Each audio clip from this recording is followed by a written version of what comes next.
subscribers, they will tell you how you can easily fix your error. So if you see this error, so you can see it, please wait a few minutes before you and try again on your Instagram. So how you can fix it? So for fixing it, first thing, just go to the settings and just check your internet connection. So if you're using Wi-Fi, just open Wi-Fi, just turn it off and turn on again.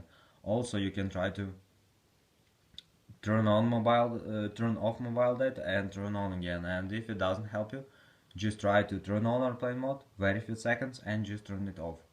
So after, just go to the general. In the general, just scroll down, just tap on shutdown, slide to power off, wait a few seconds and just power on your phone again. So just simple, restore your phone. And if it doesn't help you too, just go to App Store, just go to search tab. In search tab, just write Instagram, and if you see here update, just tap on update and wait until it will successfully download and install the latest updates on your Instagram app.